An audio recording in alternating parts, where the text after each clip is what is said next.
கிறிஸ்துவுக்குள்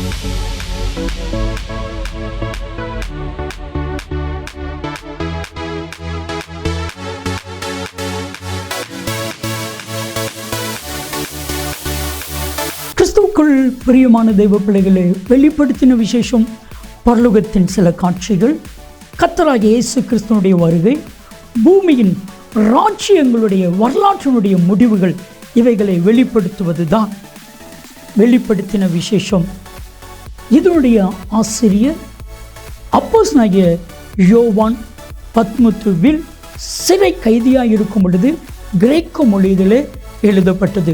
பெரும்பாலும் அடையாள மொழிகளிலே எழுதப்பட்ட இந்த புத்தகம் மதிப்பிற்குரிய டாக்டர் ரெவரண்ட் பால்ராஜ் அதிசயமணி அவர்கள் மூலமாக நமக்கு டிராஸ்டிவின் மக்களுக்கு இது போதிக்கப்படுகிறது. தெய்வ மனிதர், தெய்வனால் பரிசுத்த ஆவியானவரால் வல்லமையாய் பயன்படுத்தப்படுகிற இவர்கள் கருக்கலான சத்தியங்களையும் ஆழமான உண்மைகளையும் மறைவான மறைப்பொருட்களையும் வெளிப்படுத்தி நமக்கு சொல்லி புரியக்கூடிய நல்ல தெய்வ மனிதர். தொடர்ந்து பாருங்கள். கர்த்தர் அன்பு பால்ராஜ் அவர்களை வல்லமையாய் பயன்படுத்தி வருகிறார். இந்த வெளிப்படுத்தின விசேஷம் உங்களுக்கு மிகுந்த பிரயோஜனமாக இருக்கும். கர்த்தர் உங்களை ஆசீர்வதிப்பார். ஆண்டவருடைய பிரசன்னத்திலே மீண்டுமாக உங்களை காணும் பொழுது அதிக மகிழ்ச்சி அடைகிறேன். இந்நாளில் உங்கள் மத்தியில் வந்து உறவு கொள்ளவும் ஆண்டவருடைய வசனத்தை பகிர்ந்து கொள்ளவும் தருணம் கொடுத்து ஆண்டவரை துதிப்பதோடு எனக்கு வாய்ப்பளித்த உங்களுக்கு என்னுடைய நன்றியை நான் தெரிவித்துக் கொள்கிறேன். நியாய தீர்ப்புகள் இன்றைய நாளிலே நம்முடைய செய்தியின் தலைப்பு. அதற்கு முன்பாக ஒரு கேள்வி. ஆண்டவருடைய வருகை அல்லது வருகைகள் எத்தனை வகைப்படும்? எத்தனை வருகைகள்? 1, 2, 3? 2ன்னு நிறைய பேர் சொல்லுவாங்க, 3ன்னு சிலர் சொல்ல ஆரம்பித்து குழப்பிக்கிட்டு இருக்காங்க. முதல் வருகை ஆண்டவர் மாம்சத்தில் வந்தது, தேவன் மாம்சத்தில் வெளிப்பட்டார். கிறிஸ்மஸ், பாலகனாக இயேசு கிறிஸ்து பிறந்தார், முதல் வருகை. அதற்கு அடுத்தாற் போல எத்தனை வருகைகள்? 2, 1? நான் மொத்தம் 2 வருகைகள்னு விசுவாசிக்கிறேன். முதல்ல மாம்சத்தில் வந்த வருகை கிறிஸ்மஸ், 2வதாக மகிமையில் வரக்கூடிய வருகை 2ஆம் வருகை. ஆனால் இடையில ஒன்று இன்ட்ரடியூஸ் பண்ணுறாங்களே, ரகசிய வருகைன்னு சொல்லி. மாம்சத்தில் வந்த வருகை, பிறகு ரகசிய வருகை, திரும்ப பகிரங்க வருகை. இப்படி 3 வருகைகள் சொல்கிறாங்களே, உங்களுக்கு நம்ப முடியுதா? நீங்கள் நம்புவீங்க, வேதத்திலிருந்து ஆதாரம் காட்டினார். ஆனால் நானும் பல வேளைகளில் வேதத்தை புரட்டி பார்க்குறேன். இந்த ரகசிய வருகைக்கு வேதத்தில் ஆதாரம் இல்லையே. இந்த ரகசிய வருகைன்னு சொல்லக்கூடிய வருகையையும் பகிரங்க வருகையையும் அவங்க சேர்த்து போட்டு குழப்பி 3 வருகையாக்கிருந்தாங்க. இந்த ரகசிய வருகை என்ற தலைப்பில் ஒரு செய்தியை நான் கொடுத்திருக்கிறேன் ஏற்கனவே, யூடியூப்பில் கிடைக்கும். அது ஒருவேளை கவனிக்காமல் விட்டவர்கள், கிடைக்கப்பெறாதவர்கள் எனக்கு ஃபோன் பண்ணுங்க, நான் உங்களுக்கு இந்த ரகசிய வருகை என்ற தலைப்பில் உள்ள செய்தியை உங்களுக்கு அனுப்பி வைப்பேன். சரியா? சரி, இன்றைக்கு நியாய தீர்ப்புகள் என்ற தலைப்பில் ஒரு செய்தியை பார்க்க போகிறோம். வேதத்துக்கு கருத்தாக ஆராய்ந்து பார்க்கும் பொழுது நியாய தீர்ப்புகள் ஏறக்குறைய 7 வகைப்படும் என்று நான் அறிந்து கொண்டேன். நியாய தீர்ப்புகள் 7 வகைப்படும். முதலாவதாக கல்வாரியிலே உள்ள நியாய தீர்ப்பு, கல்வாரி நியாய தீர்ப்பு. ஆண்டவராகிய தெய்வம் நியாயம் தீர்க்கப்பட்டார். நம்முடைய சார்பிலே, நம்முடைய இடத்திலே ஆண்டவர் நியாயம் தீர்க்கப்பட்டார். நமக்காக நம்மிடத்திலே நியாயம் தீர்க்கப்பட்டார். சிலுவையில் ஆண்டவர் தொங்கும் பொழுது அந்த காட்சியை பிதாவானவர் பார்க்கும் பொழுது இயேசு தொங்குவதாக பார்க்கவில்லை, நான் தொங்குவதாக பார்க்கிறார், நீங்கள் தொங்குவதாக பார்க்கிறார். நம்முடைய சார்பிலே, நம்முடைய இடத்திலே நமக்காக ஆண்டவர் சிலுவையில் தொங்கும் பொழுது அவர் நமக்காகத்தானே அடிக்கப்பட்டார், நொறுக்கப்பட்டார், ஆணிகளால் கடவப்பட்டார். நமக்கு சமாதானத்தை உண்டு பண்ணும் ஆக்கினை அவர் மேல் அல்லவா வந்தது. அவருடைய தழும்புகளால் குணமாகிறோம். நமக்காக ஆண்டவர் நியாயந்தீர்க்கப்பட்டார். நாம் சிலுவையில் தொங்க வேண்டும். நம்முடைய பாவங்களுக்காக நமக்காக ஆண்டவர் தொங்கினார். நம்முடைய ஆத்துமாவை மரணத்திலிருந்து ரட்சிக்க அவர் தம்முடைய ஆத்துமாவை மரணத்தில் ஊற்றினார் என்று சொல்லி அவருடைய வேதனையின் சித்திரம், அவரை பற்றும் நியாயத்தீர்ப்பின் படம், ஏசாயா 53ஆம் அதிகாரம். ஒருவர் பாட்டு எழுதினார், எங்களை வாழ வைக்க வெண்கல சர்ப்பமானியர்னு சொல்லி. கேட்கறதுக்கு நல்லா இருக்கலாம். நான் ரொம்ப ரசித்தேன் அந்த வரிகளை. அந்த வரிகள்லேயே தாளம் இருக்குது. எங்களை வாழ வைக்க வெண்கல சர்ப்பமானியர், என்ன அருமையாக இருக்குது. ஆனால் சிலர் கேள்வி கேட்டாங்க, ஐயா இயேசு தானே சிலுவையில் தொங்கினார், அவர் வெண்கல சர்ப்பத்துக்கு ஒப்பிட்டுட்டீங்களே, இயேசு என்ன சர்ப்பமா? ஏன்னா சர்ப்பம்னா 3 அர்த்தம். ஒன்று பாம்பு, இன்னொன்று பாவம், இன்னொன்று இயேசுன்னு சொல்ல முடியுமா? அவர் பாவம் அறியாத பரிசுத்தர், அவர் பரிசுத்தர் பரிசுத்தர் பரிசுத்தர், என்னிடத்தில் என்ன குற்றத்தை காண்பிக்கக்கூடும் என்று கேட்டவர். எதிரிகளே அவர் குற்றமற்றவர் என்று சொன்னார்கள். ஏரோதுவுக்கு அவர் பாவம் பண்ணினதாக தெரியவில்லை. பிலாத்து 5 முறை சொன்னான், இந்த மனுஷனிடத்திலே ஒரு குற்றத்தை காணேன், 5 தடவை சொன்னான். காட்டி கொடுத்த யூதாஸ், குற்றமில்லாத இரத்தத்தை காட்டி கொடுத்ததினால் பாவம் செய்தேனே என்று சொன்னான். அப்பேற்பட்ட ஆண்டவர் வெண்கல சர்ப்பமாக ஒப்பிடப்படுவதாக பாட்டில் அல்ல, பைபிளிலே காணப்படுகிறது. என்னாகும் 21ஆம் அதிகாரத்தை பார்க்கும் பொழுது, ஜனங்கள் தேவனுக்கு விரோதமாக பாவங்கள் செய்த பொழுது பாம்புகளை அனுப்பினார் தெய்வம். அந்த பாம்புகளால் கடிபட்டு சிலர் செத்தார்கள். சிலர் ரத்தம் ஒழுக ஒழுக வேண்டிக் கொண்டார்கள். மோசேயினிடத்தில் ஆரோனிடத்தில் எங்களுக்காக வேண்டிக் கொள்ளுங்கள் என்று சொன்னார்கள். அவர்கள் வேண்டிக் கொண்ட பொழுது கர்த்தர் சொன்னார் மோசேயினிடத்தில், ஒரு வெண்கல சர்ப்பத்தை பண்ணி கோலிலே மாட்டி தூக்கி வை, அதை பார்க்கிறவர்கள் பிழைப்பார்கள் என்று சொன்னார். உடனடியாக ஜனங்களிடத்தில் மோசே சொல்ல ஜனங்களும் கீழ்ப்படிந்தார்கள். வெண்கல சர்ப்பத்தை பார்த்தார்கள். பாம்பு கடிப்பட்டவர்கள் பிழைத்தார்கள் என்று சொல்லி வேதத்தில் நாம் பார்க்கிறோம். ஸோ இதன் அடிப்படையில் எழுதப்பட்ட பாட்டு அது, எங்களை வாழ வைக்க வெண்கல சர்ப்பமானீர். ஆனால் திரும்ப திரும்ப இந்த கேள்வியை ஜனங்கள் கேட்ட பொழுது, அது எப்படி வெண்கல சர்ப்பம் என்று எழுதலாம் என்று முறையிட்ட பொழுது அந்த பாடல் ஆசிரியருக்கு விளக்கி சொல்ல தெரியவில்லை. எதுக்கு விண்வம்பு என்று சொல்லி அந்த வரிகளையே மாற்றிவிட்டார். எங்களை வாழ வைக்க சிலுவையில் தொங்கினீரே என்று மாற்றிவிட்டார். நாம் மாற்றப் போவதில்லை. வேதத்தில் இருக்கக்கூடிய வார்த்தையை, ஆவியானவர் குறிப்பிட்டிருக்கும் வார்த்தையை, வேத வாக்கியங்கள் எல்லாம் ஆவியானவரால் அருளப்பட்டவை ஆயிற்றே, அந்த வார்த்தையை அங்குமிங்கும் பிசகாமல் அப்படியே விளக்கப் போகிறோம். எங்களை வாழ வைக்க வெண்கல சர்ப்பமானீர். வேதத்தில் வெண்கலம் என்பது நியாய தீர்ப்பை குறிப்பிடக்கூடிய ஒரு சொல். ஆண்டவரை பொறுத்தளவிலே சர்ப்பம் என்பது பாவத்தை குறிப்பிடக்கூடிய ஒரு சொல். உங்களுக்கு விளங்கும், உங்களுக்கு புரியும், உங்களுக்கு பிடிக்கும். வெண்கல சர்ப்பம் என்றால் பாவத்தின் நியாய தீர்ப்பு என்று அர்த்தம். என்னுடைய பாவத்திற்காக, உங்களுடைய பாவத்திற்காக இயேசுவானவர் சிலுவையிலே நியாயம் தீர்க்கப்பட்டார். உண்மைதானே?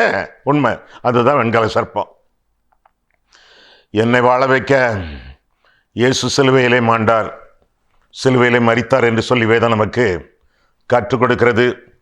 அதை ஆண்டவர் குறிப்புணர்த்தத்தக்கதாக ஆண்டவரே அந்த காரியத்தை எடுத்து போதிக்கும் பொழுது, யோவான் 3ஆம் அதிகாரம் விடுங்கள். யோவான் 3ஆம் அதிகாரத்தில் பார்க்கும் பொழுது 14ஆம் வசனம், சர்ப்பமானது மோசையினால் வனாந்தரத்தில் உயர்த்தப்பட்டது போல மனுஷகுமாரனும் தன்னை விசுவாசிக்கிறவன் எவனோ அவன் கெட்டுப்போகாமல் நித்திஜீவனை அடையும்படிக்கு உயர்த்தப்பட வேண்டும். 16, தேவன் தம்முடைய ஒரே பேரான குமாரனை விசுவாசிக்கிறவன் எவனோ அவன் கெட்டுப்போகாமல் நித்திஜீவனை அடையும்படிக்கு அவரை தந்தருளி இவ்வளவாய் உலகத்தில் அன்பு கூர்ந்தார். வெண்கல சர்ப்பமாக, பாவமாக ஆண்டவர் சிலுவையில் உயர்த்தப்பட்டார். அவரை நோக்கி பார்க்கிறவர்கள், இவர்தான் என்னுடைய இரட்சகர், என்னுடைய பாவங்களுக்காக சிலுவையில் மரித்தவர், என் பாவங்களை சுமந்து தீர்ப்பது மட்டுமல்ல, என் பாவங்களுக்காக பாவமானார் என்பதை நான் உணர்கிறேன், விசுவாசிக்கிறேன் என்பது ஆழமான தேவனுக்கு பிரியமான விசுவாசமாகும். ஐயா, இயேசு நம்முடைய பாவங்களை சுமந்து தீர்த்தார், நம்பத்தக்கது. ஆனால் ஒன்று சொன்னீங்களே, பாவமானார்னு சொல்லி Jesus became sin for us. அப்படியா? வேதத்தில் அப்படி இருக்கு? 2 கொரிந்தியர் 5ஆம்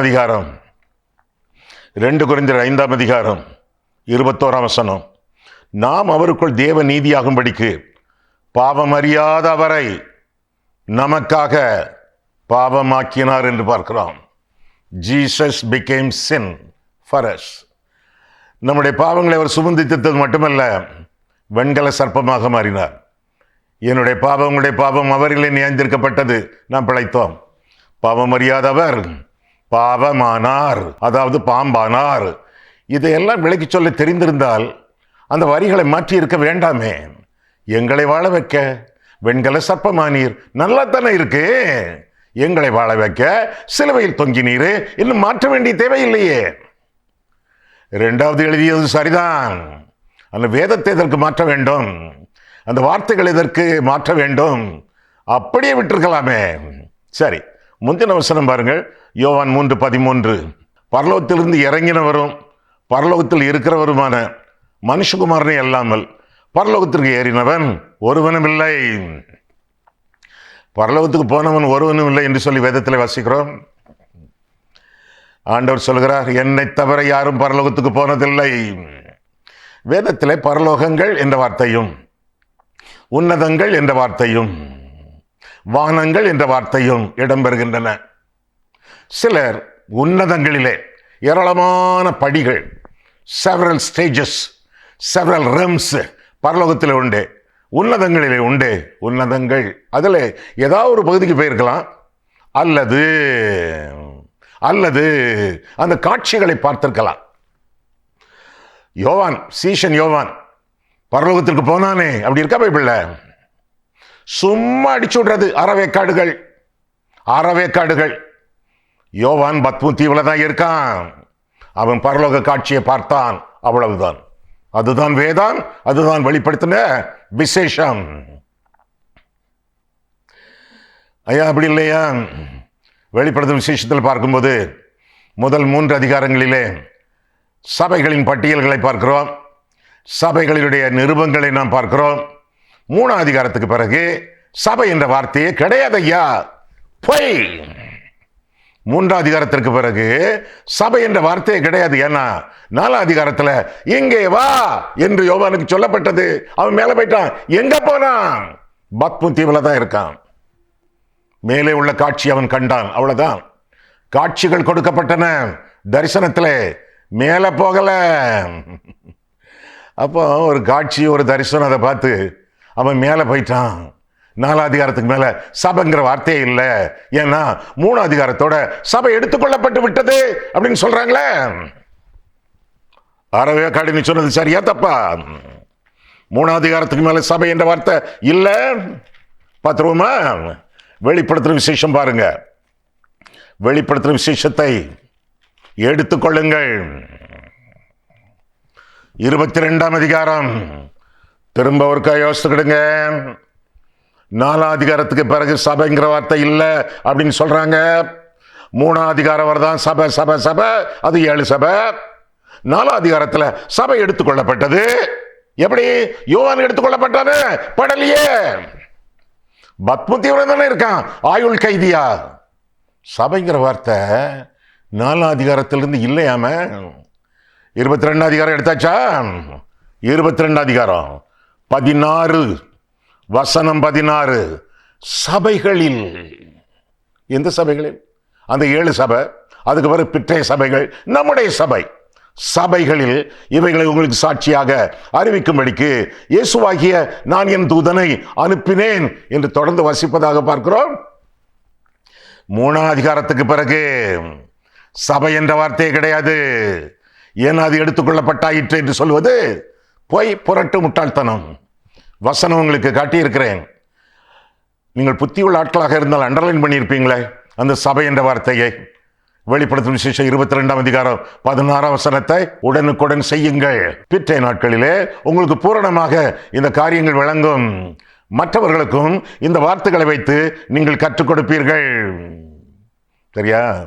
பாவமறியாத அவரை தேவன் நமக்காக பாவமாக்கினார் என்று சொல்லி வேதம் நமக்கு கற்றுக் கொடுக்கிறது.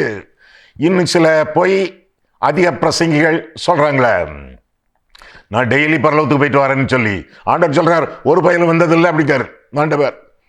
பரலோகத்திலிருந்து இறங்கினவரும் பரலோகத்தில் இருக்கிறவருமாகிய மனுஷகுமாரன் எல்லாமல் பரலோகத்துக்கு ஏறினவன் ஒருவனும் இல்லை. டாக்டர் சொல்றாங்க, டெய்லி நான் பரலோகத்துக்கு போயிட்டு வரேன், அங்கதான் காலையில் நான் குளிக்கிறேன், ஆண்டவர் எனக்கு பிரேக்ஃபாஸ்ட் தருவார், அதுக்கு பிறகு ஆண்டவருடைய மடியில் கொஞ்ச நேரம் படுத்து உறங்குறேன். இப்படி பல கதைகள் சொல்றாங்களே. டெய்லி நான் கேள்விப்பட்டிருக்கேன் அடிக்கடி. ஒருத்தர் 2 பேர் இல்ல, தாடி வச்சவன் தாடி வைக்காதவன் எல்லாரும் சொல்லியிருக்கான் டெய்லி நான் போயிட்டு வரேன்னு சொல்லி. அது மட்டும் இல்ல, அங்க குளிச்சாங்களாமே. பரலோகத்தில் தண்ணி, அது தாகம் இருந்தா தானே தண்ணி வரும். ஒரு நதி இருக்கு, ஜீவ தண்ணீர் உள்ள நதி, அது பரிசுத்த ஆவியானவர். அவரை குறிப்பிடக்கூடிய அடையாள சின்னம். டெய்லி பரலோகத்தில் குளிப்பு. ஏன்னா அங்க ஒரு கடல் இருக்காம, அந்த கடலை பார்த்துட்டு வந்துருவோமா? 4ஆம் அதிகாரம் பாருங்க, வெளிப்படுத்துற விசேஷம் 4ஆம் அதிகாரம். ஐயா, சபைகள்ல ஒழுங்கா போதீங்க, ஜனங்களை ஏமாத்தாதீங்க, ஏமாத்தி அவங்கள கொள்ளையடிக்காதீங்க. அதனால கருத்தா வேதத்தை கற்றுக் கொடுங்க. அப்படி கருத்தா வேதத்தை கற்றுக் கொடுக்கிறதுக்கு ஆள் இல்லை, நமக்கு தான் எல்லாம் தெரியும், நம்ம சொல்றதா அவங்க நம்புவாங்க அப்படின்னு சொல்லி உங்களே நம்பிக்கிட்டு இருக்காதீங்க. வெளிப்படுத்துற விசேஷம் 4ஆம் அதிகாரம், அவங்க சொன்ன கடல். வெளிப்படுத்துற விசேஷம் 4ஆம் அதிகாரம் 6ஆம் வசனம். அந்த சிங்காசனத்துக்கு முன்பாக பளிங்குக்கு ஒப்பான கண்ணாடி கடல் இருந்தது. தண்ணி கடல் இல்ல. அந்த சிங்காசனத்தின் மத்தியிலும் அந்த சிங்காசனத்தை சுற்றிலும் 4 ஜீவன்கள் இருந்தன. அவைகள் முன்புறத்திலும் பின்புறத்திலும் கண்களால் நிறைந்திருந்தன. சரி, கண்ணாடி கடல் இருக்க, அது தண்ணி கடல் இல்லையே.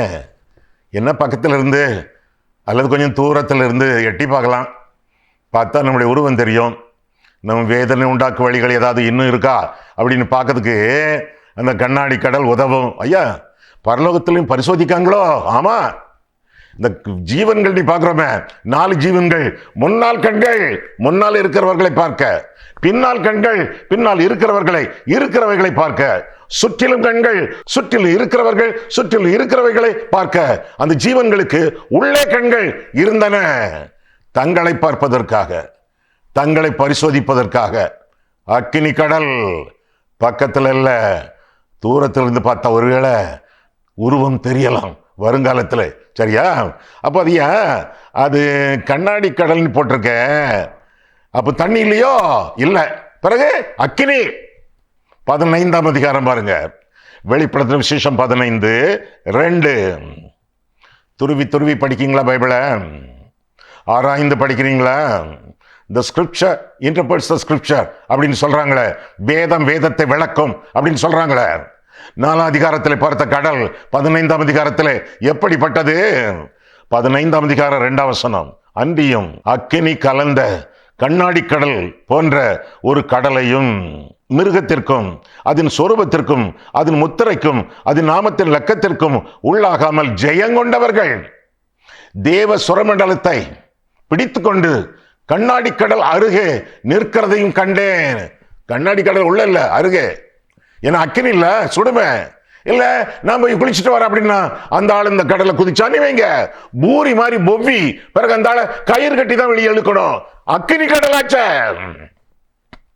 ஜாக்கிரதைப்பா.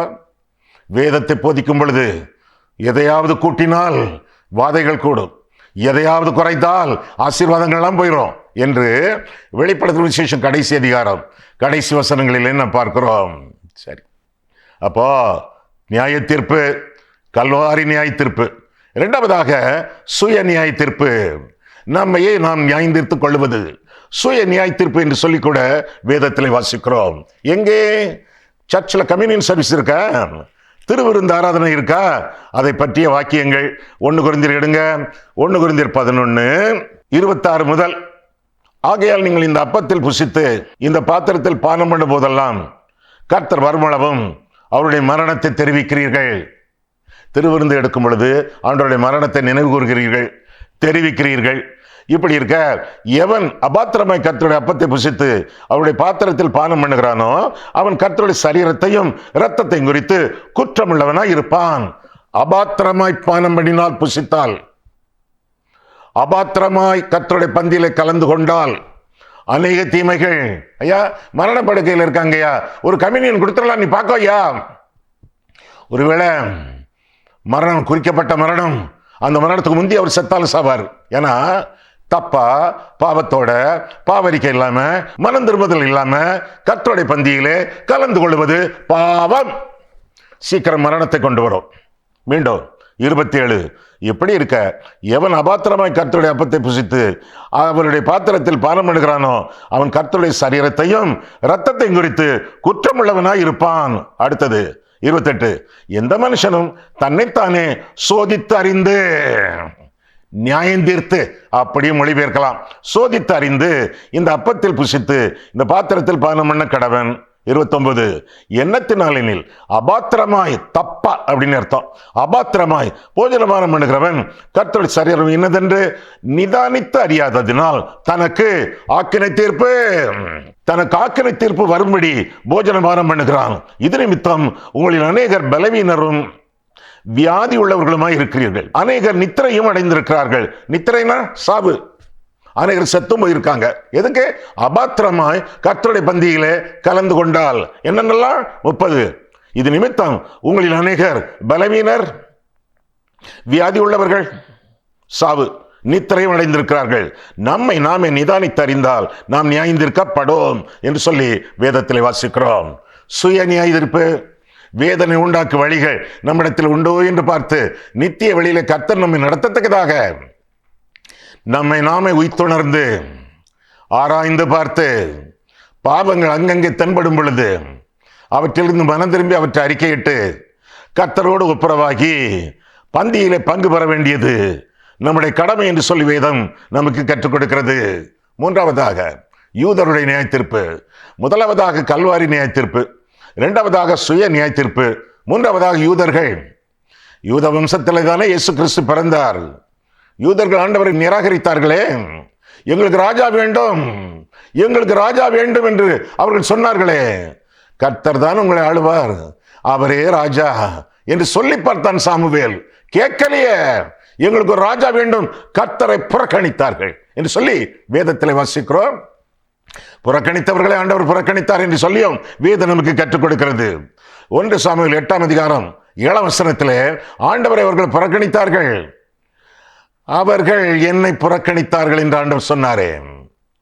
அந்த யூதர்கள் இயேசு கிறிஸ்துவை சிலுவையில் அறைந்தார்களே, முற்றிலுமாக புறக்கணித்தார்களே. அவர் தமக்கு சொந்தமானதிலே வந்தார், அவருக்கு சொந்தமானவர்கள் அவரை ஏற்றுக்கொள்ளவில்லையே. யோவான் 1:11, யூதர்களுக்கும் நியாய தீர்ப்பு வந்தது என்று சொல்லி வேதம் நமக்கு கற்றுக் கொடுக்கிறது. சிதறடிக்கப்பட்டார்கள், பூமியின் பல இடங்களிலே அவர்கள் சிதறடிக்கப்பட்டார்கள் என்று சொல்லி வேதத்திலிருந்து நாம் விளங்கிக் கொள்கிறோம். அநேகர் பழைய ஏற்பாட்டிலேயே ஆண்டவர் அவர்கள் புறக்கணித்து புறந்தள்ளி அவரை பரியாசம் பண்ணி பின்னால் அவருக்கு சாதகமாக வாழாமல் அவருக்கு எதிராக முறுமுறுத்து பரியாசம் பண்ணி அவரை விட்டுட்டு போகலாம், அவர் வழியை விட்டுட்டு போகலாம், மீண்டும் எகிப்துக்கே போகலாம் என்றெல்லாம் கர்த்தருக்கு முன்பாக புறமுதுகு காட்டின பொழுது அநேக தண்டனைகளினூடாக அவர்கள் வழி நடந்தார்கள். எகிப்திலிருந்து புறப்பட்டவர்கள் 2 பேர் தானே கானானுக்குள்ளே பிரவேசித்தார்கள். அதற்கு பிறகு பல தண்டனைகள் வந்தனவே. எகிப்துக்கு துரத்தப்பட்டார்கள், அசிரியாவுக்கு துரத்தப்பட்டார்கள், பாபிலோனுக்கு துரத்தப்பட்டார்கள். யூதர்களுடைய நியாய தீர்ப்பு ஆண்டவரை இரட்சகராக ஏற்றுக்கொள்ளும் வரை அவர்கள் சிதறடிக்கப்பட்டவர்களாக வாழ்ந்து கொண்டிருந்தார்கள், இப்பொழுது வாழ்ந்து கொண்டிருக்கிறார்கள். கல்வாரி நியாய தீர்ப்பு, சுய நியாய தீர்ப்பு, யூதர்களுடைய நியாய தீர்ப்பு, புறஜாதிகளின் நியாய தீர்ப்பு. யோவேல் 3ஆம் அதிகாரம் 2ஆம் வசனம் முதலாக நாம் பார்க்கும் பொழுது யோவேல் புறஜாதிகளுடைய நியாய தீர்ப்பை குறித்து அங்கே பார்க்கிறோம். யோவேல் 3:2, நான் சகல ஜாதியாரையும் கூட்டி யோசபாத்தின் பள்ளத்தாக்கில் அவர்களை இறங்கி போக பண்ணி அவர்கள் என் ஜனத்தையும் இஸ்ரவேல் என்னும் என் சுதந்திரத்தையும் புறஜாதிகளுக்குள்ளே சிதறடித்து என் தேசத்தை பங்கிட்டுக் கொண்டது நிமித்தமும் அவர்கள் என் ஜனத்தின் பேரில் சீட்டு போட்டு ஆண் குழந்தைகளை வேசி பணயமாக கொடுத்து மதுபானம் பண்ணும்படி பெண் குழந்தைகளை திராட்சரசத்துக்கு கிரயமாக கொடுத்த நிமித்தம் அங்கே அவர்களோடு வழக்காடுவேன். அந்த வழக்காடுதலை அந்த அதிகாரம் முழுவதையும் வாசித்து பாருங்கள். புறஜாதிகளுக்கும் நியாயந்தீர்ப்பு, அவர்கள் பழி வாங்கப்பட்டார்கள், அவர்களும் நியாயந்தீர்க்கப்பட்டார்கள். பல நிலைமைகளிலே பலவிதமான சிக்கல்களிலே அவர்களும் நியாயந்திருக்கப்பட்டார்கள். வாசித்து விடுங்கள் ஒரு தடவை. தனியாக இருக்கும் பொழுது புறஜாதிகளின் நியாயந்திருப்பை. ஐந்தாவதாக விழுந்து போன தூதர்கள். பிசாசு அவன் விழ தள்ளப்பட்ட பொழுது அவனோடு சேர்த்து ஒரு கூட்ட மக்களை இழுத்துக் கொண்டானே. குறிப்பாக ஒரு காலகட்டத்தில் 1/3 தூதர்களை இழுத்துக்கொண்டு பிசாசுகள் ஆக்கினானே சாத்தான். அப்பேற்பட்டவர்கள் அவர்களெல்லாம் நியாயந்தீர்க்கப்பட்டார்கள்.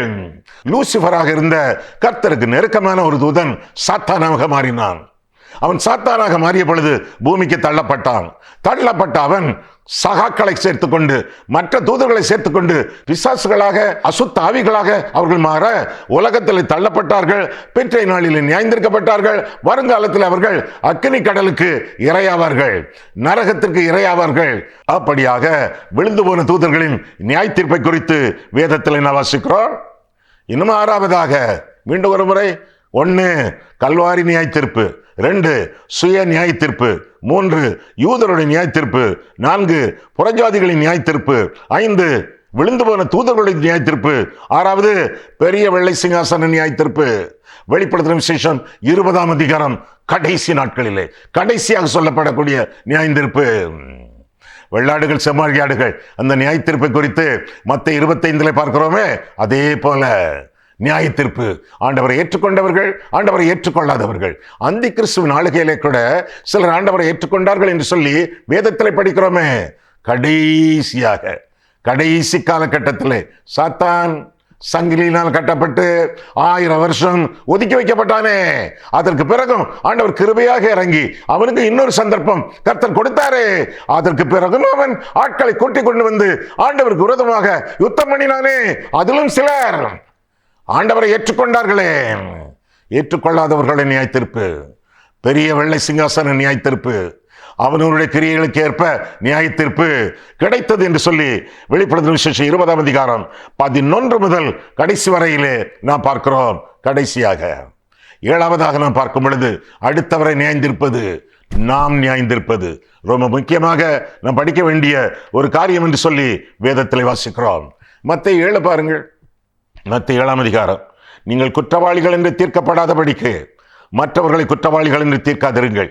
ஏனெனில் நீங்கள் மற்றவர்களை தீர்ப்பின்படியே நீங்களும் தீர்க்கப்படுவீர்கள். நீங்கள் மற்றவர்களுக்கு அளக்கிற அளவின்படியே உங்களுக்கு அளக்கப்படும். நீ உன் கண்ணில் இருக்கிற உத்தரத்தை உணராமல் உன் சகோதரன் கண்ணில் இருக்கிற துரும்பை பார்க்கிறது என்ன?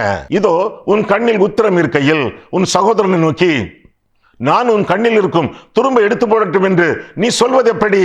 மாயக்காரனே என்று அடுத்த வசனத்திலே ஆண்டவர் ஆரம்பிக்கிறார். மாயக்காரனே, முன்பு உன் கண்ணில் இருக்கிற உத்தரத்தை எடுத்து போடு, பின்பு உன் சகோதரன் கண்ணில் இருக்கிற துரும்பை எடுத்து போட வகை பார்ப்பாய் என்று வாசிக்கிறோம். அடுத்தவர்களை நியாயந்திருப்பது, அதாவது அவர்களை அலட்சியமாக பார்ப்பது, அவர்களை அற்பமாக எண்ணுவது, அவர்களை அவமானப்படுத்துவது, இதெல்லாம் அடுத்தவர்களை நியாயந்திருப்பதாகும். பரிசேயன் நியாயந்திருத்தானே ஆயக்காரனை பற்றி, நான் அவனை போல அல்ல, நான் இப்படியாக்கும், நான் அப்படியாக்கும் என்று சொல்லி தம்பட்டமாக ஒரு ஜெபம் பண்ணினானே. அப்படிப்பட்ட நியாய தீர்ப்பு. அதற்கு நாம் விலகி வாழ வேண்டியது நம்முடைய கடமை. ஒரு மனுஷன் ஏதாவது தப்பு பண்ணிவிட்டான் என்று அறிந்தால் முழு கதையும் உங்களுக்கு தெரியாது, முழு விவரமும் உங்களுக்கு தெரியாது. இரண்டாவதாக, யாருமே பெர்ஃபெக்ட் இல்லையே, யாருமே பூரணர் அல்லவே. நீங்களும் பூரணர் அல்லவே, நானும் பூரணன் அல்லவே. தோற்றத்தை பார்த்து, வெளி தோற்றத்தை பார்த்து நியாயந்திருப்பது தப்பான காரியம் என்று சொல்லி வேதத்திலே நாம் காண்கிறோம். வெளித்தோற்றம் பார்த்தலாகாது, உள்தோற்றம் நமக்கு தெரியாது, ஆவியானவருக்கு தான் தெரியும். மனுஷன் முகத்தை பார்க்கிறான், தேவனோ இருதயத்தை பார்க்கிறார். அந்த இருதயத்தை பார்க்க உங்களால் முடியாது. எனவே நியாயந்திருக்க வேண்டாம் என்று சொல்லி வேதம் நமக்கு அறிவுறுத்துகிறது. எந்த மனுஷனாக இருக்கட்டுமே, அந்த மனுஷன் தேவனுடைய சாயலிலே படைத்தவன், கிறிஸ்துவின் இரத்தத்துக்கு சொந்தக்காரன், பரிசுத்த ஆவியானவர் போராடி ஜெபிக்கிறாரே, அந்த ஜெபத்திற்கு அருகதை உள்ளவன். ஆண்டவருடைய பார்வையிலே அந்த ஆள் இன்னும் உயிரோடு இருக்கிறார் என்றால் அந்த ஆளிடத்தில் இன்னும் ஆண்டவர் பெரிய காரியத்தை எதிர்பார்க்கிறார். இந்த மனுஷன் என்னை மகிமைப்படுத்தலாம், இந்த மனுஷன் என்னை மகிழ்ச்சிப்படுத்தலாம் என்று சொல்லி அந்த ஆளை ஆண்டவர் இன்னும் உயிரோடு வைத்திருக்கிறார்.